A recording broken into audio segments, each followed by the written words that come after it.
Selamat siang, saya Agustinus Nikola Saputra ingin mempresentasikan materi tentang penyusunan anggaran KAS. Penyusunan anggaran KAS merupakan cara yang efektif untuk merencanakan dan mengendalikan arus KAS, memperkirakan keperluan KAS, dan secara efektif menggunakan berlebih atau surplus maupun KAS yang kekurangan, yaitu defisit. Pada saat surplus KAS dapat digunakan membayar utang dan dapat diinvestasikan pada surat berharga jangka pendek untuk mendapatkan laba. Pada saat defisit, kas dapat segera diupayakan untuk menutupi, misalnya dengan cara meminjam, menanamkan modal, penjualan aset yang mengganggu, dan sebagainya. Tujuan-tujuan anggaran kas. Tujuan utama penyusunan anggaran kas adalah merencanakan posisi likuiditas sebagai dasar untuk menentukan pinjaman di masa datang dan investasi yang akan dilakukan. Tujuan penyusunan anggaran kas di antara lain yaitu: satu, menentukan saldo atau posisi kas akhir setiap periode sebagai hasil dari operasi yang dijalankan. Saldo kas akhir diperoleh dari saldo kas awal ditambah kas masuk dikurang kas keluar pada periode yang sama. Kedua, mengetahui kelebihan surplus atau kekurangan defisit kas pada waktunya. Kelebihan kas terjadi bila kas masuk lebih besar daripada kas keluar. Sebaliknya, defisit terjadi bila kas masuk lebih kecil daripada kas keluar. Dalam keadaan kelebihan kas dapat digunakan untuk membayar utang, beban bunga dapat diperkecil, dan atau investasi pada surat berharga jangka pendek untuk mendapatkan laba dari investasi tersebut. Dalam keadaan kekurangan kas, manajemen harus segera menutupi kekurangan kas tersebut dengan cara mencari sumber dana pinjaman, menanamkan modal pemilik, dan menjual aset yang mengganggu. Yang ketiga, menjelaskan kas dengan aset lancar, aset tidak lancar, utang, modal, pendapatan, dan beban. Yang keempat, mengetahui sumber kas masuk yang diperoleh selama satu periode dan digunakan untuk apa sumber kas masuk tersebut. Hal ini tampak pada arus kas keluar. Mengetahui arus kas masuk dan arus kas keluar penting bagi kreditor jangka pendek, karena dapat diketahui kebijakan manajemen dalam mengelola kas tersebut. Yang kelima, mengetahui kapan utang dibayar kembali. 6. Menilai realisasi kas masuk dan kas keluar agar dapat diketahui selisih realisasi dengan anggaran, selisih keuntungan atau selisih merugi. 7. Memperkirakan kas masa akan datang dari arus kas dan kemana kas tersebut digunakan dari arus kas keluar. 8.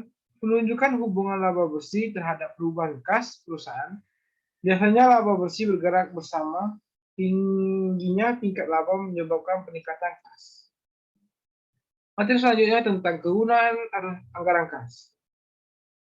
Kegunaan yang pertama yaitu menggunakan sebagai dasar yang sehat untuk pemantauan posisi kas secara terus-menerus. 2. Menggunakan sebagai dasar pengambilan keputusan pinjaman jangka pendek atau pinjaman jangka panjang, atau dengan tambahan modal sendiri untuk menutupi defisit kas, dicari sumber dana yang paling menguntungkan. Yang ketiga, menggunakan sebagai dasar kebijakan pemberian kredit. Dengan anggaran kas dapat diketahui kemampuan perusahaan mengangsur atau membayar kredit tersebut. Yang keempat, menggunakan dalam menentukan kemampuan perusahaan membayar dividen kepada pemilik saham. Kelima, menggunakan dalam meningkatkan kemampuan membayar kewajiban jangka pendek. Dan yang terakhir, menggunakan dalam memperkuat posisi dalam penawaran. Faktor yang mempengaruhi anggaran kas. Yang pertama, kegiatan operasi. Kegiatan operasi adalah kegiatan perusahaan yang bersifat rutin dan terus-menerus dilakukan. Kegiatan operasi utama di perusahaan adalah membeli dan menjual produk atau jasa. Semakin banyak kegiatan membeli produk atau jasa, semakin besar juga jumlah kas keluar yang diperlukan. Sebaliknya, semakin sedikit kegiatan membeli produk atau jasa, semakin kecil jumlah kas keluar yang diperlukan. Pada sisi lain, semakin banyak penjualan produk atau jasa, semakin besar pula kas masuk yang diterima.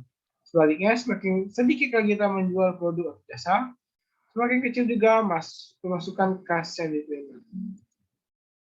Kedua, kegiatan investasi. Kegiatan investasi adalah kegiatan yang dapat meningkatkan dan menurunkan aset tak lancar yang digunakan perusahaan. Kegiatan investasi seperti menjual atau membeli surat berharga jangka pendek dan jangka panjang. Menjual dan membeli aset tetap, tanah, bangunan, kendaraan, dan lainnya. Ketiga, kegiatan pendanaan. Semakin banyak membeli surat berharga dan aset tetap, semakin besar kas keluar yang diperlukan. Sebaliknya, semakin sedikit membeli surat berharga dan aset tetap, semakin kecil kas yang dikeluarkan. Pada sisi lain, semakin banyak menjual surat berharga dan aset tetap, semakin besar kas masuk yang diterima. Sebaliknya, semakin sedikit menjual surat berharga dan aset tetap, semakin kecil kas yang masuk diterima. Fungsi-fungsi pengawasan. Pengawasan pekerjaan sebagai berikut. Yang pertama, menetapkan suatu prosedur yang mungkin perusahaan mendapatkan pemasukan yang cukup baik dari segi mutu maupun jumlah. Kedua, menentukan suatu sistem penyimpanan yang baik yang memungkinkan persediaan terpelihara dan terlindungi dari kehilangan atau kerusakan. Tiga, menetapkan suatu mekanisme pengaturan dalam pengeluaran penyampaian pada bagian atau tempat membutuhkan dapat dilakukan secara cepat. Yang keempat, mempertahankan persediaan dalam jumlah yang optimal setiap saat. Pendekatan penyusunan anggaran kas. Yang pertama, pendekatan kas masuk dan kas keluar. Metode ini didasarkan pada analisis naik turunnya kas yang dianggarkan yang mencerminkan semua arus kas masuk dan kas keluar dari anggaran penjualan, anggaran biaya beban, dan anggaran tambahan produk modal. Metode ini sering digunakan untuk anggaran kas jangka pendek sebagian dari rencana laba tahunan. Oleh karena itu, metode ini disebut juga dengan pendekatan anggaran kas jangka pendek. Disebut pendekatan anggaran kas jangka pendek karena biasanya anggaran dengan metode ini dibuat paling lama periode 1 tahun. Selama 1 tahun tersebut, periode anggaran dibagi menjadi triwulan, bulan, minggu, dan harian. Pendekatan akunting keuangan. Titik tolak dalam pendekatan ini adalah laba bersih. Diubah dari dasar akrual menjadi dasar kas. Artinya disesuaikan dengan perubahan rekening penundaan rekening bukan kas seperti beban atau biaya terutang, beban atau biaya dibayar di muka, depresiasi atau penyusutan, penghapusan atau amortisasi.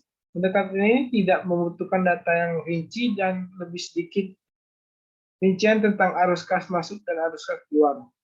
Metode ini lebih cocok untuk anggaran kas jangka panjang. Oleh karena itu, metode ini disebut juga dengan pendekatan anggaran kas jangka panjang. Metode ini dikatakan pendekatan akunting keuangan karena cara penyusunan anggaran kas berdasarkan ikhtisar laba rugi dan neraca yang dihasilkan akunting keuangan. Oleh karena itu, penyusunan anggaran kas didasarkan pada ikhtisar laba rugi dan neraca, maka disebut dengan metode tak langsung. Itu saja materi dari saya. Terima kasih.